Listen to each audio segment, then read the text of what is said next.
जी हाँ, स्वागत है आप सभी लोगों का आपकी इस चैनल जेके एग्ज़ाम्स में। आज लेक्चर नंबर 2 रहने वाला है Jammu and Kashmir police constable telecommunication post जो टेक्निकल पोर्शन है उसके लिए लेक्चर नंबर 2 है।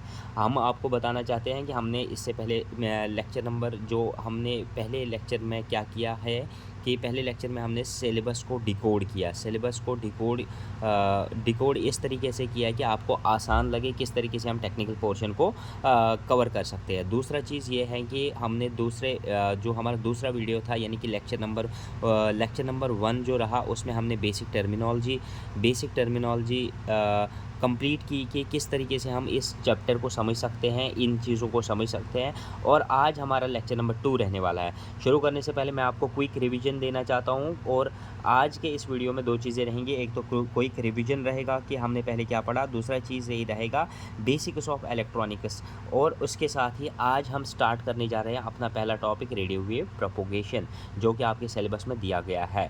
शुरू करते हैं विदाउट वेस्टिंग योर टाइम। सबसे पहले आपको क्विक रिवीजन में हमने क्या पढ़ा, कल वेव पढ़ा, वेव के डिफरेंट थिंग्स हमने पढ़े। ये हमारी कल हमने ऐसे तरीके से एक वेव बना के देखी, उसमें हमने देखा कि फ्रीक्वेंसी क्या होती है, रेंज क्या होता है, टाइम पीरियड क्या होता है, साइकिल क्या होता है, एम्पलीट्यूड क्या होता है, और सारी चीज़ें हमने ये कल कंप्लीट कर दी है। इसके अलावा डिफरेंट पैरामीटर्स ऑफ वेव जो मैंने अभी आपको बताया कि टाइम पीरियड किसको बोलते हैं, एम्पलीट्यूड किसको बोलते हैं, बाकी चीज़ें सारी चीज़ें, साइकिल किसको बोलते हैं, फ्रीक्वेंसी क्या होती है, रेंज क्या होता है, तो ये सारी चीज़ें हमने कल के वीडियोज़ में कंप्लीट कर दी। आज का जो ये इसके अलावा हमने क्या पढ़ा, कुछ टाइप्स ऑफ वेव्स मैंने आपको बताया। ट्रांसवर्स वेव क्या होती है, लॉन्गिट्यूडनल वेव क्या होती है, और इलेक्ट्रोमैग्नेटिक वेव क्या होती है। इसके अलावा टेलीग्राम पे जो अभी तक नहीं जुड़े हैं पीडीएफ के लिए, तो टेलीग्राम ज्वाइन कर लीजिएगा, उससे आपको बहुत ज़्यादा फ़ायदा होने वाला है। आज का वीडियो स्टार्ट करते हैं, तो उससे पहले मैं आपको एक बेसिक डायग्राम बताना चाहता हूँ यहाँ पर, जिससे आपको थोड़ा बहुत आइडिया मिल जाएगा कि किस तरीके से चीज़ें इलेक्ट्रॉनिक्स में काम करती है। सबसे पहले आपको अगर पता होगा कि सोर्स इन्फॉर्मेशन यानी कि इनपुट जो होता है वो हम दे देते हैं। जैसे कि हमने कोई ऑडियो सिग्नल दे दी, मैसेज दे दिया, कोई भी ऑडियो या वीडियो दे दिया, उसके बाद उसको क्या होता है, उसको ट्रांसमीटर पे शिफ्ट किया जाता है। ट्रांसमीटर में क्या होता है, एक तो उस मैसेज की एनकोडिंग होती है और दूसरा मॉड्यूलेशन क्या होता है। देखो अभी आपको घबराने की कोई ज़रूरत नहीं है, एनकोडिंग क्या है, किस तरीके से होती है, मॉड्यूलेशन क्या होता है, क्योंकि ये हमारे सिलेबस में आगे हैं तो इनको आगे करते जाएंगे। तो एनकोडिंग और मॉड्यूलेशन जो होती है वो ट्रांसमीटर वाले पोर्शन में हमारे हो जाती है। उसके बाद कम्युनिकेशन चैनल में मैसेज को भेज दिया जाता है। कम्युनिकेशन चैनल, इस पे बहुत बार आपको क्वेश्चन मिल जाएगा। What is this? It is simply a medium. It is simply a medium through which the wave propagates, through which wave propagates। अब ये क्या हो सकता है, ये पानी भी हो सकता है, ये एयर भी हो सकता है, ये वैक्यूम भी हो सकता है, ये कुछ भी हो सकता है। It is simply a medium through which A wave propagates. अब रेडियो कम्युनिकेशन की अगर बात करेंगे तो यहाँ पर आप देखोगे कि किस तरीके से करता है, वो भी हम आगे जाके देखेंगे। लेकिन यहाँ पर एक और चीज़ क्वेश्चन इस पर आ जाता है, आपने बहुत बार देखा होगा, अगर आप पुराने पेपर्स देखोगे, कोई भी चीज़ देखोगे, तो कम्युनिकेशन चैनल पर ज़रूर क्वेश्चन देखने को आपको मिलेगा। What is this? This is simply a medium through which the wave propagates. यहाँ पर दूसरा क्वेश्चन जो इस पे आ सकता है कम्युनिकेशन चैनल पे, वो है ये है कि डिस्टॉर्शंस कहाँ पर ऐड होती है, यानी कि नॉइज़ वगैरह और डिस्टॉर्शंस, डिफरेंट डिस्टॉर्शंस। देखो जब आप ईयर में चल रही है, कोई भी हमारी वेव ईयर में चल रही है, हवा में चल रही है, जैसे हमने फ़ोन किया तो हम अब ज़रूर बोलते हैं ये कि भाई इसमें शोर आ रहा है, इसमें आवाज़ सही से नहीं आ रही है। तो उसमें क्या हो रहा है, एक तो नॉइस ऐड हो जाता है इसमें, वो कहाँ से आ जाता है वो भी हम आगे जाके देखेंगे। डिस्टॉर्शंस क्या होती है, उस वेव की डिफॉर्मेशन हो जाती है। क्यों? क्योंकि electric field, magnetic field earth का और डिफरेंट ऑब्जेक्ट्स का जो अर्थ में रोटेट करते जा रहे हैं या डिफरेंट वेव्स होते हैं, उनकी वजह से उसमें डिस्टॉर्शंस आ जाती है और वो वेव सही तरीके से डेस्टिनेशन तक नहीं पहुंच पाती है। तो ये दोनों चीज़ें, नॉइस और डिस्टॉर्शन, कहाँ पर ऐड होता है, कम्युनिकेशन चैनल में। उसके बाद यही वेव जो कम्युनिकेशन चैनल से होती हुई रिसीवर तक पहुंचाई दी जाती है। वहाँ पर भी एंटीनाज वगैरह होते हैं। वहाँ पर क्या होता है, इस मैसेज को रिसीवर में क्या करते हैं, इस मैसेज को जो हमने अभी एनकोड की थी इसी मैसेज को डिकोड किया जाता है, और इस मैसेज को हमने पहले मॉड्यूलेशन की थी, इसी मॉड्यूलेशन को डीमॉड्यूलेट किया जाता है। अब ये क्या होते हैं, डिकोडिंग क्या होती है, मॉड्यूलेशन क्या होता है, डीमॉड्यूलेशन क्या होता है, या एनकोडिंग क्या होती है, ये हम आगे जाके देख लेंगे। उसके बाद ये मैसेज आउटपुट तक पहुंच जाती है। आई होप कि आपको बहुत अच्छे तरीके से समझ में आ रहा होगा कि इस तरीके से हम पढ़ रहे हैं। चैनल को ज़रूर सब्सक्राइब करना और वीडियो को लोगों के साथ शेयर करो ताकि हमें भी फ़ायदा मिले और हमें भी लगे कि आप लोग सीरियसली हमारे साथ जुड़ना चाहते हो।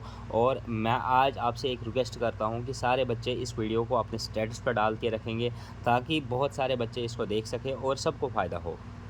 This thing will be a small tribute from your side to me, जिससे मैं भी मोटिवेट होता रहूँगा अगर ज़्यादा से ज़्यादा बच्चे देख पाएंगे, क्योंकि हम बहुत लंबे समय के बाद चैनल पे वापस आ रहे हैं पढ़ाने के लिए। आई होप कि ये कमबैक हमारा बहुत स्ट्रॉन्ग रहे और हम बहुत सारे बच्चों को प्रभावित कर सकें।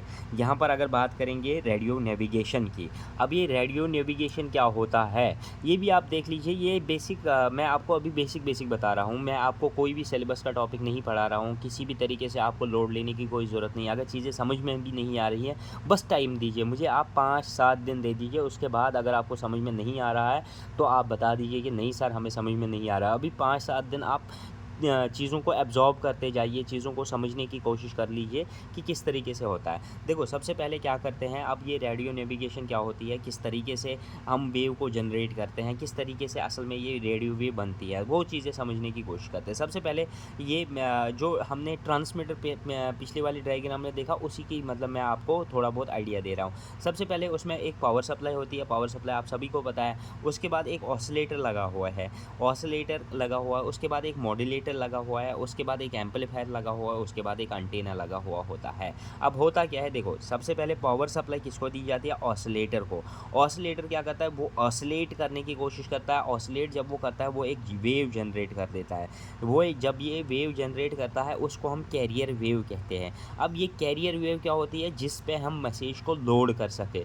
जैसे कि हमारे पास साइकिल होता है, उसके पीछे एक कैरियर लगा होता है, उस पर हम मतलब कुछ भी लोड कर सकते हैं और आगे ले जा सकते हैं। इसी तरीके से यहाँ पर जो वेव ऑसिलेटर ने जनरेट की वो क्या वेव होती है, कैरियर वेव। इसी कैरियर वेव के ऊपर हम क्या करते हैं, अपनी मैसेज को चाहे ऑडियो हो वीडियो हो इम्पोज कर देते हैं। सुपर इम्पोज जब हम इस कैरियर वेव के ऊपर कर देते हैं तो उसके बाद ही चीज़ें वर्क करती है। उसके बाद अब वो किसी दूसरी जगह पर पहुँचाई जा सकती है। अब उसके बाद हमारे पास क्या आता है, मॉड्यूलेटर आता है। मॉड्यूलेटर क्या होता है, मॉड्यूलेटर में ही ऐड करते हैं हम जो हमारी ऑडियो या वीडियो इन्फॉर्मेशन होती है, किस वेव के ऊपर, कैरियर वेव के ऊपर।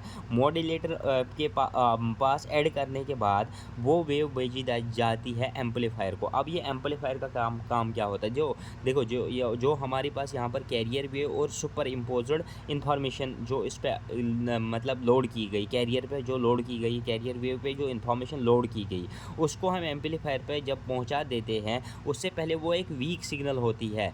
वीक सिग्नल जब होती है तो वो एक पॉइंट से दूसरे पॉइंट तक खुद नहीं पहुँच पाती है, तो उसको एम्पलीफाई करना पड़ता है। आपने घरों में देखा होगा कि एम्पलीफायर लगा होता था पुराने टीवीज़ में। अभी भी अगर आप वाईफाई यूज़ करते होंगे तो उसमें रेंज एनहेंस करने के लिए एम्पलीफायर्स लगे हुए होते हैं। तो वो एम्पलीफायर क्या करता है, दरअसल इस वेव का एनर्जी बढ़ा देता है। एनर्जी इस तरीके से बढ़ा देता है ताकि ये ए पॉइंट से बी पॉइंट तक आसानी से पहुँच सके। उसके बाद ये एम्पलीफाइड वेव जिसको हमने एम्पलीफायर में डाला, जिसने एनर्जी इंक्रीज़ की, उसको एंटीना तक पहुँचाया जाता है। एंटीना क्या करता है, इसको रेडिएट कर देता है। रेडिएट करने के बाद ये वेव हमारी ये होता है ट्रांसमिटिंग एंटीना, जो आगे ट्रांसमिट करेगा। तो उसके बाद यही वेव रिसीवर एंटीना तक पहुंच जाती है, जहां से हम रिसीव करते हैं, फिर डिमॉड्यूलेट करते हैं और फिर उसके बाद कैरियर वेव को सेपरेट करते हैं और हमारे पास मैसेज आ जाता है जहां पर भी हमें मैसेज भेजना हो। जैसे हमने ए से बी तक अभी मैसेज भेजी। आई होप कि यहाँ तक आपको बेसिक चीज़ें समझ में आ रही होंगी कि किस तरीके से काम करती है। लेकिन अब यहाँ पर आपको थोड़ा बहुत समझने की कोशिश करनी है आगे चीज़ें। ये यहाँ तक जो है कोई लोड लेने की ज़रूरत नहीं है, कोई भी एग्ज़ाम में क्वेश्चन नहीं आने वाला है, लेकिन बेसिकली आपको समझने की कोशिश करनी है कि कॉन्सेप्ट्स आपको कैसे समझ में आ जाएंगे। अब यहाँ पर अगर बात करेंगे कि वेव होती क्या है, असल में वेव पे हम पढ़ रहे हैं, हमें रेडियो वेव असल में हमें रेडियो वेव प्रोपोगेशन पढ़नी है, लेकिन मैं आपको बहुत ज़्यादा डीप ले जा रहा हूँ कि ताकि आप कनेक्ट कर सकें चीज़ों को, आप उन चीज़ों को समझ सको कि कहाँ से ये रेडियो वेव अचानक से आ गई। उससे पहले हमें वेव समझनी है। तो वेव के लिए क्या करना है, सबसे पहले वेव क्या होती है वो समझने की कोशिश करते हैं। असल में ये वेव क्या होती है, it is actually A disturbance.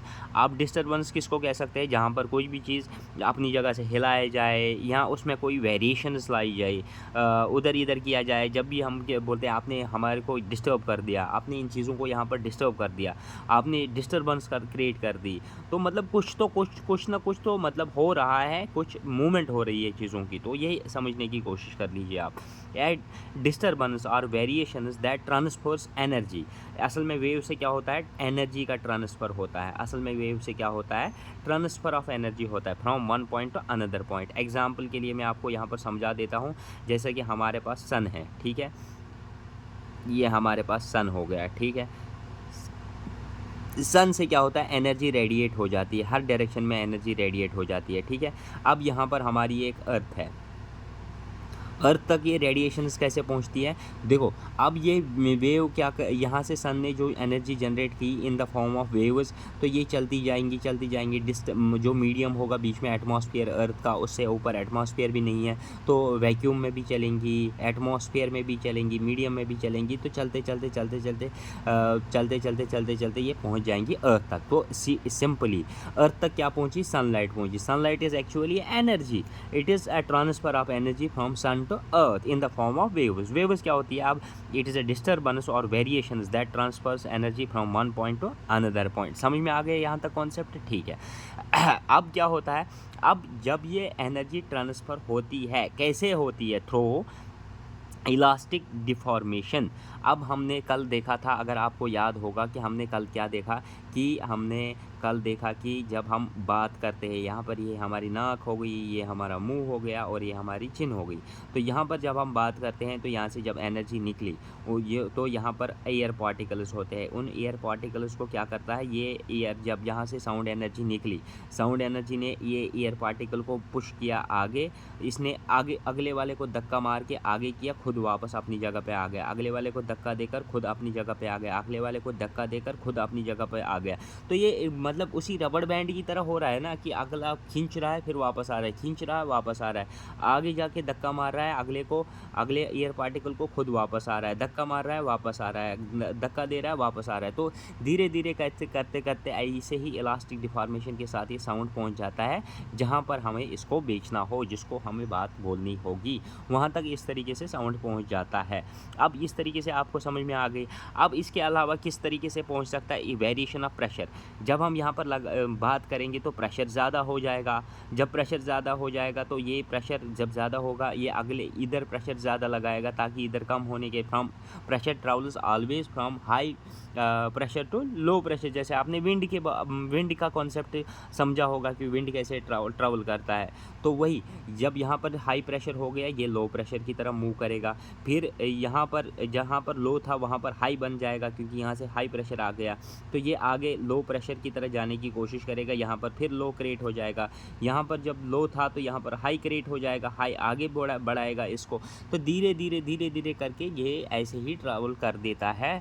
इसके अलावा electric and magnetic intensity variation, electric और मैग्नेटिक फील्ड जब क्रिएट होता है, जैसे कि मान लो यहाँ पर एक इलेक्ट्रिक कॉइल लगी हुई है, इलेक्ट्रिक कॉइल के आसपास हमारा एक फील्ड बना रहता है। अब उस फील्ड को हम देखते हैं, जब हम इस इलेक्ट्रिक फील्ड को या मैग्नेटिक फील्ड की बात करेंगे, अगर हम इसमें वेरिएशन लाएंगे तो यहाँ से वेरिएशन जब लाएंगे तो इस तरीके से बल्ज टाइप क्रिएट हो जाएगा। जब ये बल्ज टाइप क्रिएट हो जाएगा, ये अगले फील्ड को थोड़ा सा धक्का मारेगा, ऐसे करते करते ये वेव दूसरी जगह तक पहुँच जाएगी। इसी तरीके से आप इलेक्ट्रिक पोटेंशियल को वेरिएशन करके आप वेव को एक जगह से दूसरी जगह तक भेज सकते हो, और इसके अलावा टेम्परेचर को भी वेरी करके आप वेव को एक जगह से दूसरी जगह तक पहुंचा सकते हो। आई होप कि concept must be getting into मतलब might be getting into your mind, और आपको पूरी तरीके से समझ में आ रही होंगी चीज़ें कि वेव कैसे ट्रांसफ़र करती है एनर्जी। तो हमने क्या देखा, पहले इलेक्ट्रिक डिफॉर्मेशन से वेव ट्रांसफ़र करती है एनर्जी। इसके अलावा प्रेशर से भी, variation in pressure difference create करके भी एनर्जी ट्रांसफ़र होती है। इसके अलावा हमने इलेक्ट्रिक और मैग्नेटिक फील्ड इंटेंसिटीज़ को वेरिएशन करके भी हम एनर्जी को ट्रांसफ़र ट्रांसफ़र कर सकते हैं। इलेक्ट्रिक पोटेंशियल डिफरेंस को यानी इलेक्ट्रिक पोटेंशियल को वेरी करके भी हम एनर्जी ट्रांसफ़र कर सकते हैं, और इसके अलावा टेम्परेचर को वेरी करके भी हम एनर्जी को ट्रांसफ़र कर सकते हैं। और यहाँ पर अगर बात करेंगे अब रेडियो वेव्स क्या होती है, अब यहाँ पर शुरू हो जाता है आज का हमारा असली टॉपिक जो एग्ज़ाम में दिया गया है। What are radio waves? Radio waves are actually electromagnetic waves. अब ये इलेक्ट्रोमैग्नेटिक वेव्स क्या होती है, ये हमने पुरानी वीडियोज़ में देखा है। अब जिसने वो नहीं देखा है तो वो ये वीडियो देखने के बाद ज़रूर वो वाला वीडियो भी ज़रूर देखे, उससे बेसिक कॉन्सेप्ट समझ में आ जाएंगे। अब रेडियो वेव्स क्या होती है? These are electromagnetic waves. ठीक है सर, यहाँ तक समझ में आ गया, आगे बढ़ते हैं। अब यहाँ पर क्या होता है, रेडियो वेव्स लोवेस्ट फ्रीक्वेंसी इनकी क्या होती है, लो फ्रीक्वेंसी होती है, ठीक है, लोवेस्ट फ्रीक्वेंसी होती है, बट इनकी वेव लेंथ जो होती है वो बहुत ज़्यादा होती है। Lowest frequency and longest wavelength in electromagnetic spectrum. जो इलेक्ट्रोमैग्नेटिक स्पेक्ट्रम है, जैसे हमारे पास विजिबल लाइट का स्पेक्ट्रम होता है, उसमें VIBGYOR, violet, indigo, blue, green, yellow, orange and red, ये है स्पेक्ट्रम। किसका है? ये विजिबल लाइट का स्पेक्ट्रम है। ये विजिबल लाइट का स्पेक्ट्रम है। इसी तरीके से इलेक्ट्रोमैग्नेटिक का भी अपना स्पेक्ट्रम होता है। उसमें उस स्पेक्ट्रम में सबसे लोवेस्ट फ्रीक्वेंसी किनकी होती है? रेडियो वेव्स की होती है, और इनकी सबसे क्या होती है? लॉन्गेस्ट वेवलेंथ होती है। अब आपको क्वेश्चन बन सकता है, यहाँ से देखो कैसे पूछेंगे question. In A radio magnetic spectrum the maximum frequency the maximum frequency have किन वेव्स की मैक्सिमम फ्रीक्वेंसी होती है? उसमें आपको क्वेश्चन में नीचे ऑप्शन दिया जाता है रेडियो वेव्स। अब हमने क्या देखा, इनकी लोवेस्ट फ्रीक्वेंसी होगी, तो ये रेडियो वेव्स उसका आंसर नहीं हो सकता। अगर उन्होंने लोवेस्ट फ्रीक्वेंसी पूछी तो रेडियो वेव्स टिक करके आ जाना। अब मैक्सिमम वेवलेंथ पूछा तो रेडियो वेव्स पे टिक करके आप आ जाना।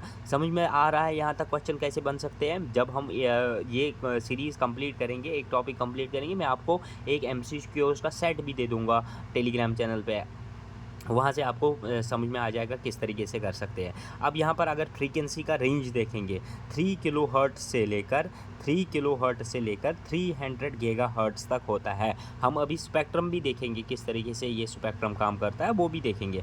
अब इनकी एप्लीकेशंस कहाँ पर यूज़ होते हैं? सबसे पहले रेडियो वेव ब्रॉडकास्टिंग। आपने रेडियो स्टेशन श्रीनगर देखा होगा, आपने रेडियो स्टेशन जम्मू देखा होगा। हाँ, तो वहाँ पर क्या होता है कि वहाँ पर किस तरीके से वेव्स को एक जगह से, जो वो बोलते हैं, अभी रेडियो कश्मीर श्रीनगर है, आप सुन रहे हो आकाशवाणी, तो वो उन्होंने रेडियो कश्मीर श्रीनगर के अंदर बोला। हम कहाँ पर सुनते हैं? अपने रेडियो में, घर में, तो वो रेडियो ब्रॉडकास्टिंग बोलते हैं उसको। अब रेडियो वेव ब्रॉडकास्टिंग में क्या होता है? रेडियो वेव्स का यूज़ होता है। इसके अलावा राडार, कंप्यूटर नेटवर्क्स में भी रेडियो वेव्स का यूज़ हो सकता है। GPS में भी आपका रेडियो वेव्स का यूज़ हो सकता है। इसके अलावा वायरलेस कम्युनिकेशन में भी रेडियो वेव्स का यूज़ होता है। यहाँ पर भी क्वेश्चन बन सकता है कहाँ कहाँ पर एप्लीकेशंस हैं, तो which one of the following is not an application of radio waves, तो ये 4 दिए गए होंगे और एक दिया जाएगा, तो आपको उस पर टिक करना है। आपको यहाँ पर अगर बात करेंगे, अब ये किस स्पीड से चलते हैं? दे travel at the speed of light. Speed of light की, जैसे स्पीड ऑफ लाइट कितनी होती है? 3 × 10⁸ मीटर, यानी कि 3 लाख किलोमीटर पर आर। तो उस हिसाब से अगर देखा जाए मीटर पर सेकंड में, वो बनता है 3 × 10⁸ मीटर पर सेकंड। तो इस तरीके से स्पीड ऑफ लाइट से ये चलते हैं। They are produced by radio transmitters. अब हमने रेडियो ट्रांसमीटर पीछे देखा है कि रेडियो ट्रांसमीटर्स क्या होते हैं, जहाँ से हमने देखा, अगर आपको याद होगा, ये हमने यहाँ पर बताया ऑसिलेटर होता है, इसलिए मॉड्यूलेटर होता है, तो ये ट्रांसमीटर के एक बेसिक डायग्राम है। तो यहाँ तक आपको समझ में आ गया होगा कि radio waves speed of light की तरफ चलते हैं और they are produced by radio transmitter. अब बात करते हैं प्रॉपर्टीज़ ऑफ रेडियो वेव्स। अब प्रॉपर्टीज़ इनकी क्या होती है? बेसिक प्रॉपर्टीज़ अगर बात करेंगे, इन ए गिवन मीडियम, अगर ये किसी मीडियम में चल रहे हैं, जैसे फॉर एग्जांपल अगर हम बोलेंगे ये ईयर में चल रही है। अब ईयर में जब ये चल रही है, एक ही मीडियम की बात हो रही है, दूसरे मीडियम में हम बात नहीं करेंगे, अभी सिंपली एक ही मीडियम में चल रही है। अब ये किसी दूसरे मीडियम में नहीं जा रही है, एक ही सिंपल यूनिफॉर्म मीडियम है। इन ए गिवन मीडियम इनकी स्पीड जो रहती है वो कांस्टेंट रहती है, ना बढ़ेगी ना घटेगी। ठीक है, अगर एक ही मीडियम में चल रही है तो इनकी स्पीड ना बढ़ेगी ना घटेगी, तो इनकी स्पीड क्या हो रहेगी, कांस्टेंट स्पीड रहेगी। When pass to another medium, जब ये डिफरेंट मीडियम में जाएंगे तो इनकी क्या चेंज हो जाएगी सर, इनकी वेलोसिटी चेंज हो जाएगी। जब ये एयर से हम मान लो अब हमने इनको किस में ट्रांसफ़र करना है, अब हमें इनको वाटर में ट्रांसफ़र करनी है। जब हमने एयर में से वाटर में ट्रांसफ़र की तो इनका क्या बदलेगा, इनका वेलोसिटी चेंज हो जाएगा। समझ में आ रहा है बेटा यहाँ तक? अगर समझ में आ रहा है तो चैनल को सब्सक्राइब करिए और कमेंट में हमें ज़रूर बताइए कि आपको कैसा लग रहा है, ये सीरीज़ कैसी लग रही है आपको, ये लेक्चर सीरीज़। यहाँ पर अगर आगे बढ़ते हैं, आगे बात करते हैं, दे आर रिफ्लेक्टेड। अब ये क्या होता है, इनको रिफ्लेक्ट किया जाता है। They are reflected by objects whose wavelength resembles the wave. मान लो अगर ये वेव एक जा रही है, अब ये वेव एक चल रही है, इसकी वेव लेंथ 10 है। ठीक है, इसकी वेव लेंथ 10 मीटर है। ठीक है, अब अगर कोई भी 10 मीटर है इसकी वेव लेंथ, अब अगर कोई भी पार्टिकल इनके सामने आएगा जिस पार्टिकल का डायमीटर याद रखना, जिस पार्टिकल का डायमीटर 10 मीटर के बराबर होगा, तो ये वेव उससे क्या होगी, रिफ्लेक्ट हो जाएगी। कब रिफ्लेक्ट हो जाएगी, देखो सर ये तब रिफ्लेक्ट हो जाएगी जब इनके ऑब्स्टैकल्स की वेव के वेव लेंथ से जब ऑब्स्टैकल्स की डायमीटर और वेव की वेव लेंथ से मैच कर जाए, तब ये क्या होती है, रिफ्लेक्ट होती है। इसके अलावा इनमें रिफ्रैक्शन भी देखा जाएगा, पोलराइजेशन भी देखा जाएगा, डिस्टॉर्शन भी देखा जाएगा। इसके अलावा इनमें रिफ्रैक्शन भी देखा जाएगा, एब्जॉर्ब भी कहीं कहीं पर हो जाएंगे। लेकिन ये रिफ्लेक्ट एक ही सूरत में होती है जब वेव लेंथ ये ऑब्स्टैकल के डायमीटर से मैच करे। अब इसके अलावा आगे बढ़ते हैं। Travel in a straight line, ये किस डायरेक्शन में चलती है, ये हमेशा स्ट्रेट लाइन चलती है। अब इफ़ अनइन्फ्लुएंस्ड, ये भी याद रखना, अगर इनको कोई भी इन्फ्लुएंस नहीं है, they will form a great circle path on earth. For example यहाँ पर एक हमारा टावर लगा हुआ है, किसी का भी, जियो का, एयरटेल का, वोडाफोन का, वीआई का, किसी का भी एक टावर लगा हुआ है। अब यहाँ से क्या होता है, यहाँ से वेव जनरेट हो गई, कौन सी वेव जनरेट हो गई, रेडियो वेव जब ये जनरेट हो जाएगी तो ये अर्थ का इस तरीके से चलेगी कि ये एक अर्थ का पूरा चक्कर लगा के इस एंटीना तक वापस पहुँच जाएगी, प्रोवाइडेड दैट कि इसके पाथ में कोई अनइन्फ्लुएंस्ड पाथ हो, उसमें कोई भी मतलब इसमें क्या हो कि अब यहाँ पर प्रॉब्लम ये होगी कि यहाँ पर इसमें electric field, magnetic field, atmosphere वगैरह बहुत सारी चीज़ें होती है। ये अर्थ का मैग्नेटिक फील्ड, इसमें बहुत सारी चीज़ें अल्टर करती है, इसलिए ये आपको कम्प्लीटली सर्कल बनाती हुई नहीं दिखेंगी प्रैक्टिकल सेंस में। लेकिन प्रैक्टिकल आइडियल कंडीशंस में ये आइडियल सिनेरियो है, जब इसमें कोई भी अनइन्फ्लुएंस्ड हो गया, ये आइडियल सिनेरियो। लेकिन प्रैक्टिकली ऐसा नहीं होता है, क्योंकि बहुत सारी डिस्टर्बेंस हो जाती है जब वेव चलती है, तो ये पॉसिबल प्रैक्टिकली नहीं है। लेकिन आइडियली ये चल सकती है, एक सर्कल बना सकती है अर्थ के इर्द गिर्द। अब यहाँ पर रेडियो स्पेक्ट्रम की बात करते हैं। रेडियो स्पेक्ट्रम क्या होती है, इसमें कुछ 8 फ्रीक्वेंसीज होती है। देखो कौन कौन सी, very low frequency, medium frequency, high frequency, very high frequency, ultra high frequency, super high frequency, extremely high frequency. अब ये इनकी फ्रीक्वेंसी की रेंज अगर देखेंगे, ऐसे ही क्वेश्चन डायरेक्टली पूछ लिया तो आपको ये पता होना चाहिए, 3 to 30 kilo hertz, 3 to 300 kilo hertz, 300 to 3000, यहाँ तक आपको इस तरीके से याद कर रखना है। यहाँ पर आया वेरी लो फ्रीक्वेंसी और मीडियम फ्रीक्वेंसी, फिर उसके बाद 3 to 30, अब आएगा किलो हर्ट्ज़ के बजाय mega hertz, 3 to 30, 30 to 300, 300 to 3000 mega hertz तक आएगा यहाँ तक। तो यहाँ पर क्या आएगा, high frequency, very high frequency, ultra high frequency, फिर उसके बाद आएगा 3 to 30 गीगा हर्ट्ज़ और 30 to 300 गीगा हर्ट्ज़। तो यहाँ पर क्या आएगा, गीगा हर्ट्ज़, GHz, यहाँ पर MHz और किलो हर्ट्ज़, मेगा हर्ट्ज़ और गीगा हर्ट्ज़, इस तरीके से 3 3 6 2 8 याद रख सकते हो आप। यहाँ पर किसकी कितनी ये फ्रीक्वेंसीज रहेंगी, टोटल कितनी रहेगी, 3 किलो हर्ट्ज़ की से शुरू हो जाएगा और कहाँ तक रहेगा, 300 गीगा हर्ट्ज़ तक total frequency range of radio waves. ठीक है, ये इसका स्पेक्ट्रम बनता है, इसमें इतनी फ्रीक्वेंसीज होती है। अब यहाँ पर रेडियो वेव प्रोपगेशन की बात करते हैं, क्योंकि वीडियो लंबा हो रहा है। ये नेक्स्ट वीडियो में हम बात करेंगे रेडियो वेव प्रोपोगेट कैसे करती है, और यहाँ पर मैं आपको बेसिक आइडिया दे के रखता हूँ ताकि नेक्स्ट वीडियोज़ में आपको समझ में आ जाएगा। The study of electromagnetic phenomena including reflection, polarisation, refraction, absorption, diffraction during the movement of waves from one point to another point, उसको क्या बोलते हैं? Radio propagation. जब हम एक रेडियो वेव को ए पॉइंट से बी पॉइंट तक पहुंचाने की कोशिश करेंगे, इस तरीके से पहुंचाने की कोशिश करेंगे, और उसको क्या कहते हैं? उसको रेडियो वेव प्रोपोगेशन कहते हैं, क्योंकि ये एक पॉइंट से बी पॉइंट तक पहुंचा। लेकिन इसके अंतर्गत हमें क्या देखना है? इफेक्ट्स ऑफ रिफ्लेक्शन भी हो सकता है, पोलराइजेशन भी हो सकता है, रिफ्रैक्शन भी हो सकता है, एब्जॉर्प्शन भी हो सकता है, डिफ्रैक्शन भी हो सकता है। अब ये देखते हैं कैसे एक जगह से दूसरी जगह जाती है, इसमें कौन से प्रिंसिपल्स काम करते हैं, और आगे जाके हमें सारी चीज़ें देखनी हैं। टाइप्स भी देख लेते हैं। रेडियो वेव प्रोपोगेशन के टाइप्स क्या होते हैं, जिसमें आयोनाइज्ड, नॉन आयोनाइज्ड, जिसमें स्काई वेव, सरफेस वेव आपको देखने को मिल जाएगी। इसमें आपको बहुत सारी चीज़ें देखनी है आगे, तो वो आगे वाली वीडियोज़ में डिस्कस करते हैं। Thank you for watching this video. Goodbye, stay safe, stay at home.